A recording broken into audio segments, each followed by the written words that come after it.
بسم اللہ الرحمن الرحیم۔ میں ہوں عنایت اللہ کاشف ایڈوکیٹ اور آپ دیکھ رہے ہیں لیگل انفارمیشن میں خوش آمدید۔ ای او بی آئی میں پینشن کے اضافے کے حوالے سے بہت ساری باتیں آپ عرصہ دراز سے سنتے چلے آ رہے ہیں اور ای او بی آئی کی پینشن کے حوالے سے اقدامات بھی آپ سنتے چلے آ رہے ہیں۔ ایکچوریل ویلیویشن کا رٹا بھی آپ سنتے چلے آ رہے ہیں اور ای او بی آئی کی پینشن میں اضافے، کبھی 13,000 کا اضافہ، کبھی 20,000 کا اضافہ، کبھی 25,000 کا اضافہ، کبھی 30,000 کا اضافہ، مطالبات در مطالبات، یہ کوئی نئی بات نہیں ہے، اب بہت پرانی بات ہو چکی ہے۔ اور ای او بی آئی کی پینشن جو ہے وہ ایک یوں سمجھ لیں کہ ایک معمہ بن چکی ہے اور اب مختلف ذرائع سے بات کرتے ہیں، وہ کہتے ہیں کہ ای او بی آئی کی پینشن میں اضافہ ہونے جا رہا ہے۔ حالات اور واقعات دیکھتے ہیں تو بھی لگتا ہے کہ پینشن میں اضافہ ہونے جا رہا ہے۔ اچھا، اب ظاہر ہے جب سرکاری ملازمین کی تنخواہوں اور پینشن میں اضافہ ہو گیا ہے تو اس حوالے سے جو ہے وہ مزید اقدامات بھی سامنے آ رہے ہیں۔ یہ ایک ای او بی آئی کا جو طبقہ ہے، یہ سمجھ لیں نظر انداز مجبور طبقہ، پرائیویٹ ملازمین کی ہر لیول یا پوزیشن کی ایک کثیر تعداد بے روزگار، اور یہ جو مخصوص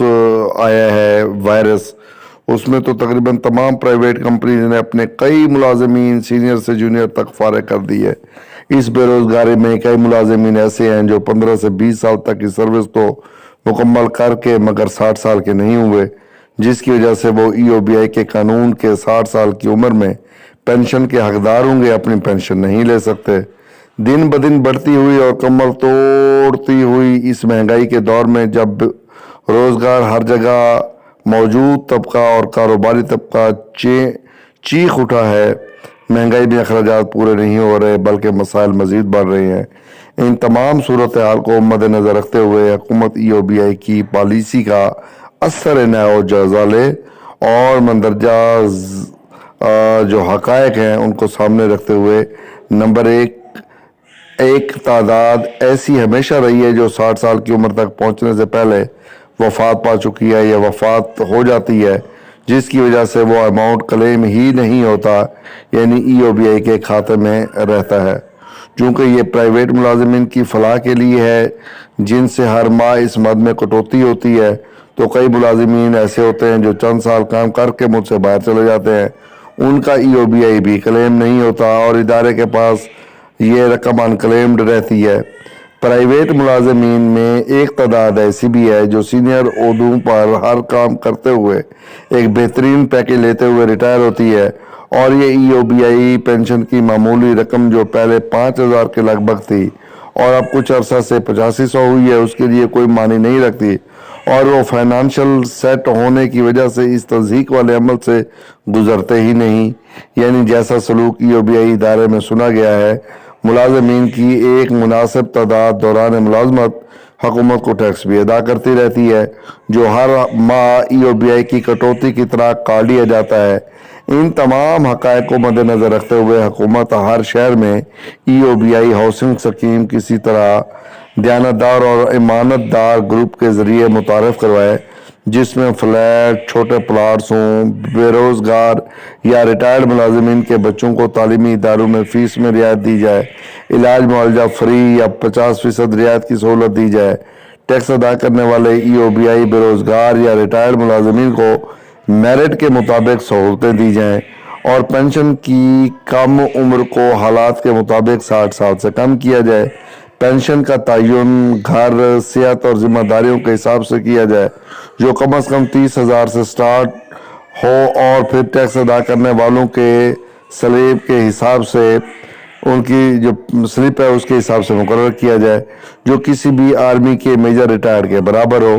ای او بی آئی ملازم کی شکایت کے لیے ایک منظم، فعال اور دیانتدار افسران پر مشتمل ایک آن لائن شکایت سیل قائم کیا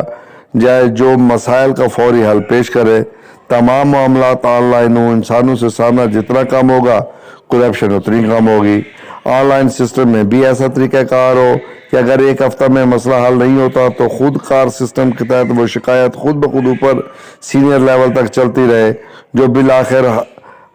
پرائم منسٹر پورٹل تک پہنچ جائے، متصب اعلیٰ تک پہنچ جائے، ڈی سی تک پہنچ جائے۔ مقصد یہ ہے کہ شکایت کرنے والے کو دفتروں کے چکر کاٹنے سے بچایا جائے اور اس کا مسئلہ گھر بیٹھے حل ہو اور ٹریک سسٹم کے تحت وہ اپنی شکایت ٹریک کر سکے۔ تو یہ طریقہ کار اگر ایڈاپٹ کر لیے جائیں تو کافی حد تک ای او بی آئی میں جو ہے وہ بہتری آ سکتی ہے، اور اس میں کوئی دوسری بات نہیں ہے۔ جو یہ تجاویز ایک ریٹائرڈ پینشنر نے، مجھے ان کا نام جو ہے یاد نہیں ہے اس وقت، یہ انہوں نے دی ہیں، اور میں سمجھتا ہوں کہ یہ بڑی معقول جو ہے یہ تجاویز ہیں۔ اگر ان تجاویز پر عمل درآمد کر لیا جائے تو ای او بی آئی کے پینشنرز کی زندگی جو ہے وہ سنور سکتی ہے، مسائل سے دوچار ہونے کی بجائے مسائل سے نکلا جا سکتا ہے۔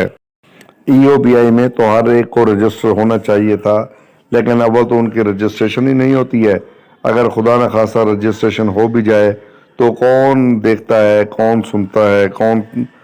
جو ہے وہ ان مسائل کو کرتا ہے۔ اب ہوٹل پر چلے جائیں، ہوٹل میں 10 20 50 100 ملازمین ہوتے ہیں، لیکن ان کی رجسٹریشن نہیں ہوتی۔ ریسٹورینٹ پہ چلے جائیں تو وہاں پر بھی یہی پوزیشن ہوتی ہے، ہزاروں کی تعداد میں ان کا عملہ ہوتا ہے، لیکن ای او بی آئی میں رجسٹر نہیں ہوتے۔ آپ بیکری ملازمین کو دیکھ لیں، آپ پرائیویٹ سکول کے اساتذہ کو دیکھ لیں، آپ جو ہے اسی طرح شاپنگ مال کے ملازمین کو دیکھ لیں، آپ کسی بھی اسٹیبلشمنٹ کو دیکھ لیں، فیکٹری کو دیکھ لیں، چھوٹی فیکٹریاں ہیں، بڑی فیکٹریاں ہیں، وہاں پر اگر انہوں نے ملازمین رجسٹر کروائے ہوئے بھی ہیں تو 10 12 سے زیادہ نہیں ہے۔ اگر عملہ 500 کا ہے، رجسٹر جو ہے وہ 2 4 5 ملازمین۔ اچھا، بٹھا جات پہ تو اس کا تصور ہی کوئی نہیں ہے، چونکہ بٹھے خود رجسٹر نہیں ہیں، حالانکہ بٹھے جو ہے وہ فیکٹری رجسٹریشن ایکٹ کے تحت آتے ہیں، لیکن ان کو بھی رجسٹر نہیں کیا جاتا، ان کے ملازمین بھی رجسٹر نہیں ہوتے ہیں۔ اسی طرح بھٹیاں ہیں، کوئل کی بھٹیاں ہیں، وہاں پر بھی یہ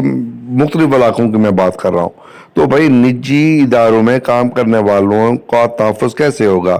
اور یہ وفاقی ادارے کا فرض ہے کہ یہ جو مزدور ہیں سارا دن، یہ غیر رسمی مزدوروں کو دیکھ لیں، یہ سارا دن کام کرتے ہیں، لیکن ان کو جو ہے کہیں پر کوئی رجسٹر نہیں کرتا۔ اچھا، یہ فاسٹ فوڈ والے پوائنٹ دیکھ لیں، ان کو بھی کوئی رجسٹر نہیں کرتا، 12 گھنٹے ان سے کام بھی کرواتے ہیں، لیکن ان کو کوئی قانونی حقوق حاصل نہیں ہے۔ اول تو ایسے ادارے رجسٹر ہی نہیں ہیں، اور اگر ہو بھی جائیں تو وہ باہر سے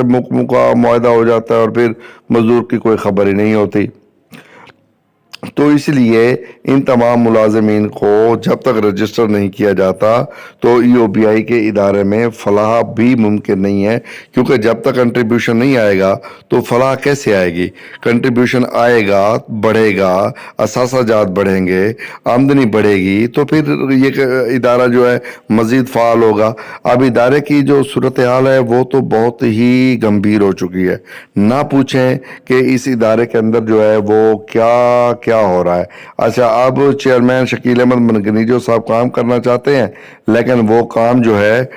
کر نہیں پا رہے ہیں۔ اچھا، یہ ہمارے ایک بورڈ آف ٹرسٹیز کے جو ہے وہ ممبر تھے سر سمین افغانی صاحب، یہ آپ دیکھ رہے ہیں، ان کی تصویر بھی میں نے آپ کے ساتھ شیئر کی ہے۔ انہوں نے کچھ دن پہلے ایک بات کی ہے، اور وہ انہوں نے کہا کہ ای او بی آئی میں پینشن کے اضافے کے حوالے سے وضاحت، ان کی وضاحت میں آپ کے گوش گزار ضرور کر دیتا ہوں۔ یہ بورڈ آف ٹرسٹیز کے ممبر ہیں اور انہوں نے احتجاجاً استعفیٰ دے دیا ہے۔ 2 سوال انہوں نے بنیادی طور پہ اٹھائے ہیں۔ پہلا یہ کہ ای او بی آئی کی پینشن میں ہر سال اضافہ کیوں نہیں ہوتا؟ پھر سرکاری ریٹائرڈ ملازمین کی پینشن میں سالانہ اضافہ جو حکومت ہر سال بجٹ میں اعلان کرتی ہے، اور اس طرح ای او بی آئی پینشنز کی پینشن میں اضافہ کیوں نہیں کیا جاتا؟ بہترین تجزیہ ہے، وہ میں انشاءاللہ آپ کو کچھ دیر بعد اگلی ویڈیو میں آپ کے ساتھ شیئر کروں گا، کیونکہ ویڈیو طویل ہو رہی ہے، اس لیے وہ نیکسٹ ویڈیو میں